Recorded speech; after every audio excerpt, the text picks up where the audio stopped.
Co-powered by Techno. मैं OP Singh के पास जाऊं उससे पहले दो एक टिप्पणी बड़ी रोचक बातें अशोक भाई ने कही हैं कि एक तो उन्होंने कहा कि चुनाव आयोग की हैसियत नहीं है, तो आपकी इसी बात को शायद उसने सुन लिया, इसलिए वन नेशन वन इलेक्शन आ रहा है, पूरे देश का एक साथ करा के दिखाएंगे आपको। ठीक, अखिलेश जी ने यह भी सवाल उठाया कि फिर चुनाव आयोग बाकी समय क्या करेगा। अरे लूडो थोड़े ना खेलेगा, चुनाव आयोग कोई पीडब्ल्यूडी नहीं है कि उसके बाद 10,000 20,000 लोग आदमी काम करते हैं, बाद कुल जमा 50-60 लोगों का काम है। उसकी एजेंसी कोई नहीं है, सरकार ही उसके हाथ पांव है भाई।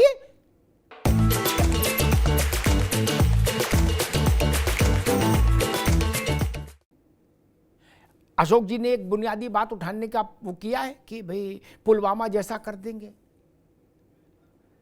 कोई भी घटना कभी भी घट सकती है।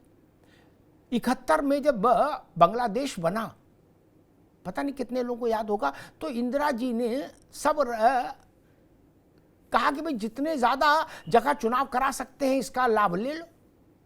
8 राज्यों में इंदिरा जी ने चुनाव करा दिया और सब राज्यों में उनकी चिट्ठी गई इंदिरा जी की कि हमने क्या पराक्रम किया, इसलिए वोट हमें दो। तब लोकतंत्र लांछित नहीं हो रहा था। जब भी चुनाव हो, वन नेशन में हो चाहे मल्टी इलेक्शन हो, वन नेशन मल्टी इलेक्शन, ऐसी घटना नहीं घटेगी जिससे पूरा देश किसी एक दिशा में मुड़ जाए। इसकी गारंटी सपा लेगी? कौन लेगी? कौन ले सकता है? कैसी बात हो रही? इंदिरा जी की हत्या हुई, कांग्रेस को उतना बड़ा बहुमत मिल गया जितना पंडित जी को नहीं मिला कभी। भूतो न भविष्यति 415। क्या उसमें पर्दा डाल दोगे? काला बोला ना इंदिरा जी की हत्या हो गई लेकिन कोई घोषणा नहीं करेगा हत्या की, कुछ नहीं, चुनाव पहले कराओ फिर बाद में करेंगे, नहीं तो चुनाव प्रभावित हो जाएगा। ये कोई बात हुई क्या मित्र? ये नहीं हो सकता। घटनाओं पर कोई प्रतिबंध लगा सकता है क्या? खैर, ओपी सिंह जी, भाई आप लोग भी कौतुक प्रिय लोग हो। मैंने शुरुआत में कहा मोदी जी की राजनीति में कौतुक का तत्व बहुत है। आपके प्रतिपक्षी दल इस बात से थोड़ा सा आनंद ले पाए, 4 महीना भी पूरा नहीं ले पाए, बल्कि वक्फ का तो बवाल आपने पहले शुरू कर दिया था। 2-2.5 महीना थोड़ा आनंद ले पाए त्रिपाठी जी की पार्टी कि अब की देख लिया, अब ठीक है, अब फंसे हैं, 240 वाली सरकार है, अब देखेंगे बैशाखी अब चलेगी। आप छक्का मारने लगे, बोले वक्फ सीधा करो। क्या? अब 8 बैठक उसकी हो गई वक्फ की, जेपीसी की। ये भी समझिए इतनी तेजी से भाग रही जेपीसी, बुलेट ट्रेन की रफ्तार में। भैया त्रिपाठी जी, 8 बैठक हो गई भगवान का नाम लेके, और जैसे ही शीतकालीन सत्र शुरू होगा छप से वही विधेयक आएगा पहले हफ्ते। फिर कहा कि अच्छा चलो ये तो देख लेंगे। एक देश एक चुनाव नहीं करा सकते क्योंकि नीतीश जी और नायडू जी हैं और इनके पास तो 240 हैं। ये भी अप्रूव करवा दिए उसी कैबिनेट में जिसमें नीतीश जी की पार्टी के लोग भी हैं और नायडू के भी। ओपी सिंह जी, मतलब आप अपने प्रतिपक्षियों को फील गुड में थोड़े समय भी क्यों नहीं रहने देना चाहते? तभी वो कहते हैं कि लोकतंत्र खतरे में है। अवतार जी, हम विपक्षियों को देखें कि पूरे देश को देखें? हम पूरे देश का विकास देखें या विपक्ष के विकास को देखें? देखिए, जो कैबिनेट की मंजूरी मिली है एक देश एक चुनाव, यह ऐतिहासिक है, समयानुकूल है और सराहनीय। और 2014 में जब हमारी सरकार बनी और आज तक देश के हित में बड़े बड़े निर्णय और बड़े बड़े कदम उठाए गए। हालांकि उन निर्णयों का विपक्षी दलों ने घरघोर विरोध किया और उसको लेकर के समय समय पर चुनाव में भी गए, बोले भैया ये नोटबंदी, ये देश संविधान खतरे में है, या 370-35 है, 3 तलाक, संविधान देश खतरे, और उन मुद्दों को लेकर के चुनाव में गए और उनका असर क्या हुआ? आपने एक बड़ी अच्छी बात कही और देश ये जानना चाहता है कि जिस कांग्रेस खानदान में देश की आजादी के बाद 1951 के बाद से 67 तक इस देश में एक देश एक चुनाव के साथ लोकसभा विधानसभा का चुनाव कराया, तब संविधान और लोकतंत्र ठीक थे। आज देश के इतने बड़े देश की ये जरूरत है कि एक साथ चुनाव करा जाए तो संविधान लोग। मैं तो कल से टीवी पर देख रहा हूं और बड़ा कौतूहलिक रूप से मैं सोचने का प्रयास कर रहा हूं कि ये खड़गे जी, राजीव जी, राहुल जी और ये अखिलेश जी जो इसके लंबरदार है विरोध करने के, ये बोल क्या है? बोला ये अव्यवहारिक है, ये हो नहीं सकता। भैया अव्यवहारिक है तो अव्यवहारिक बताओ क्या है?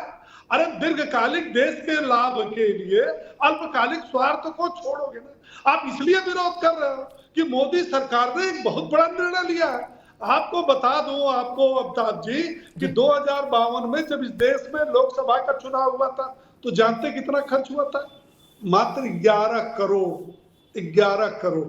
और जब 2019 में लोकसभा का चुनाव हुआ तो इस देश पर 60,000 करोड़ खर्च हुआ। और जब 2024 में यह चुनाव हुआ है तो 90,000 से 1 लाख करोड़ के बीच में हुआ। फिर विधानसभा होगा, फिर स्थानीय निकाय होगा, प्रतिवर्ष दिन भर चुनाव ही होता रहे, सारी फौज, सेना, शासन, प्रशासन सब उसमें लगा रहे। अरे इनको दिक्कत क्या है भैया? आपकी जो कांग्रेस सबसे ज्यादा विरोध कर रही है, आप इसको चला चुके हो। एक बात जो सुजाता जी ने सही कहा कि संसद के बाद जब आपने संविधान को बचाने के लिए धड़ाधड़ राज्यों की सरकार गिराना शुरू कर दिया तो आपको लगा कि अब तो संभव नहीं है। और इसमें आप ये देखिए कल जो ये प्रकाशित हुआ किस प्रकार से लोकसभा विधानसभा का कुछ लोगों के मन में था। अभी ये जो कांग्रेस के लगा बोले प्रधानी का भी चुनाव उसके साथ होगा। नहीं, लोकसभा विधानसभा का चुनाव एक साथ होगा और 100 दिन के अंदर स्थानीय निकायों का, जिसमें ग्राम पंचायत, स्थानीय निकाय, विधान, तमाम तरह के चुनाव। इसमें आपको क्या दिक्कत है? लोकतंत्र खतरे में, संविधान। और इसके लिए जिस ये चुनाव आयोग की बात कर रहे हैं, 1983 में चुनाव आयोग ने इसकी सिफारिश किया है।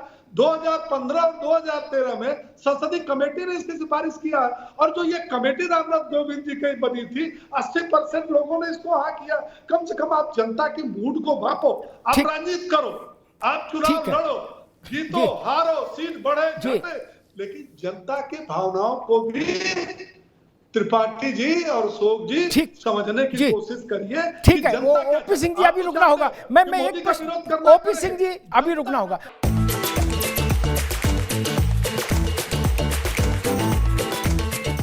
मैं एक प्रश्न त्रिपाठी जी से जल्दी से लूंगा, फिर सुजाता जी के पास। त्रिपाठी जी, मेरे दिमाग में भी ये प्रश्न आया कि आपने इसको अवैध, अलोकतांत्रिक और आदि आदि संघ विरोधी और संघवाद विरोधी, संघ विरोधी तो पर आपके लिए तो संघ आरएसएस है तो वो मसला दूसरा हो जाएगा, सब घोषित कर ही दिया चूंकि। तो क्या हम ये मान के चलें कि अगर मेरे पर नाराज ना हो ना, इसलिए मैं बड़ा अगर लगा दूं, अगर ये कानून बन ही गया और लागू हो ही गया क्या, तो हम मान चले कांग्रेस चुनाव से अपने को दूर कर लेगी, क्योंकि वो तो फिर ऐसे में भाग लेगी नहीं जो संविधान विरोधी व्यवस्था होगी।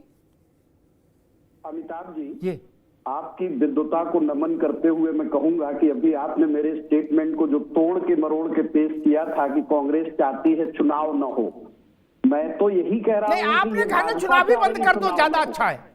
नहीं, आपने कहा ना कि इतना नुकसान है, इतनी समस्या है, ड्यूटी लगती है, कर्मचारियों को परेशान होना पड़ता है। मैं अभी अमिताभ जी बड़ी आराम से विनम्रता से कह रहा, आपका हो सकता है आपका पलड़ा बिल्कुल संतुलित हो। हमारी जो साथ राजनीतिक विश्लेषक हैं वो भी अपने चैनल पे राजनीतिक व्यक्ति लिखती हैं और मोदी के परिवार से हैं, इनकी आईडी पे घोषणा है। दरअसल यही देश में हो रहा है, छद्म चेहरे लगा के आप बैठ जाइए और कुछ भी कहते रहिए और कुछ भी कोशिश करते रहिए। दरअसल इस समय यही अराजकता की नहीं, वो तो ठीक है, लेकिन त्रिपाठी जी आप चुनाव लड़ोगे कि नहीं? आप चुनाव लड़ोगे कि नहीं? चुनाव लड़ेंगे, चुनाव लड़के बीजेपी को हराएंगे और देश और जनता और लोकतंत्र के हित में जो है वो करके दिखाएंगे। अब इनको लग रहा है कि 240 पे सिमट गए। अभी आपने अपने वक्तव्य में कहा ना कि वो तो पास हो जाएगा उसी कैबिनेट में। अभी आने दीजिए सदन में, देखते हैं नीतीश जी का और चिराग जी का और नायडू जी का स्टैंड क्या आता है। कैबिनेट में तो नोटबंदी भी पास हुई थी जिसमें वित्त मंत्री कह रहे थे मुझे खबर ही नहीं है। वो तो बहुत सारी चीजें कैबिनेट मोदी जी ऐसे करते रहे। अभी आपने ना कौतुक करते हैं, दरअसल मोदी जी इस समय देश नहीं चला रहे, कौतुक करने में व्यस्त हैं, इसलिए एक नया कौतुक रोज लाते हैं, एक नया जुमला लाते हैं। ठीक है त्रिपाठी जी, उनकी ये साजिश कांग्रेस सफल नहीं होने देगी। ठीक है त्रिपाठी, देश में चुनाव होंगे और लोकतंत्र को मजबूत करने के लिए मुझे लगा कांग्रेस शायद गंगा जल और तुलसी का पत्ता लेके शपथ ले लेके ऐसे, चूंकि ये लोकतंत्र विरोधी कवायद है कानून, इसलिए हम अलग रहेंगे, मुझे ऐसा लगा। अब नहीं कर रही तो अच्छी बात है। कांग्रेस को पूरी, मैं कांग्रेस के हर संवैधानिक अधिकार की रक्षा के लिए कांग्रेस के साथ खड़ा हूं। लोकतंत्र का मतलब ये है। लेकिन एक बात याद दिला के सुजाता जी के पास जाऊंगा कि उन्होंने कहा नोटबंदी में वित्त मंत्री ने ये कहा और वित्त सचिव ने ये कहा और चिराग पासवान ये कह रहे और रामविलास पासवान ये कहते थे। ये छोटी चीजें हैं, ये अठन्नी चवन्नी है। मैं रुपया बताए देता हूं, क्या भारत के इतिहास में नोटबंदी तो इंदिरा जी पहले कर चुकी थी, बाद में हुई, ठीक है ना। मुरारजी के समय में भी एक नोट रद्द किया गया था, हो चुका, ठीक है। जब इंदिरा जी ने इमरजेंसी लगाई तो ना राष्ट्रपति को बताया, ना किसी मंत्री को बताया, चिंटू पिंटू को। क्या भोर में सबको टेलीफोन किया कि इंदिरा जी के घर पहुंचो, क्या। अब जगजीवन राम, सरदार स्वर्ण सिंह, ऐसे बड़े बड़े लोग मंत्री उस वक्त एक दूसरे से पूछ रहे। इंदिरा जी तब तक अंदर से आई नहीं थी बाहर कि मसला क्या है। अब मसला किसी को पता हो तब हो। इंदिरा जी प्रकट हुई, सब खड़े हो गए, प्रणाम प्रणाम प्रणाम प्रणाम प्रणाम प्रणाम है। इंदिरा जी ने मेरे ख्याल से 1-1.5 मिनट में तबसरा किया कि मैंने फैसला किया है कि और कैबिनेट बंसीलाल विद्याचरण से कहा कि इसका प्रस्ताव रखो।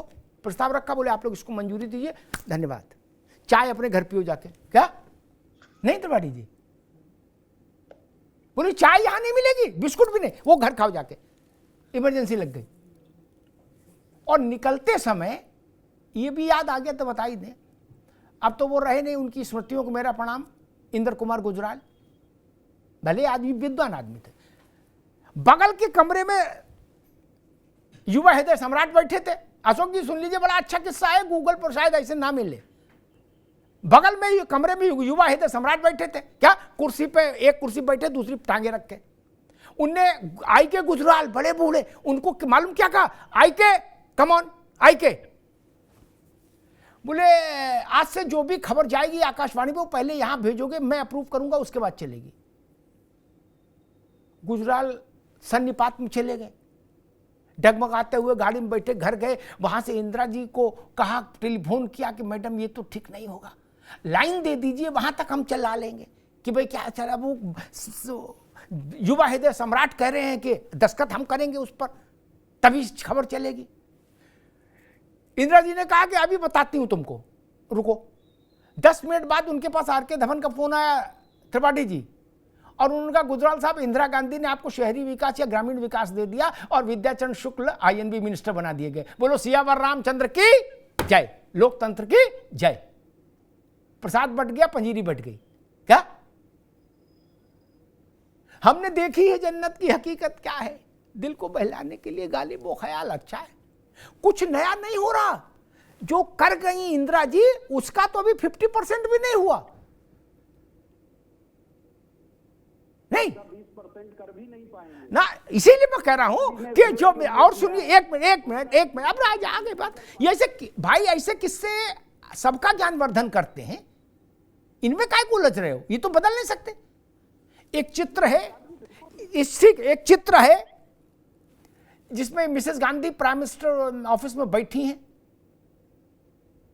और उनकी मेज के चारों ओर जगजीवन राम, सरदार स्वर्ण सिंह जैसे लोग, जो नेहरू की पहली कैबिनेट में थे, जगजीवन बाबू, खड़े हैं। तो एक विदेशी पत्रकार ने टिप्पणी की थी कि भारत के सरकार में एक पुरुष, बाकी सब महिलाएं। क्या यहां कम से कम बैठते तो सब हैं? नहीं, वहां ऐसा भी हुआ था। Co-powered by Techno.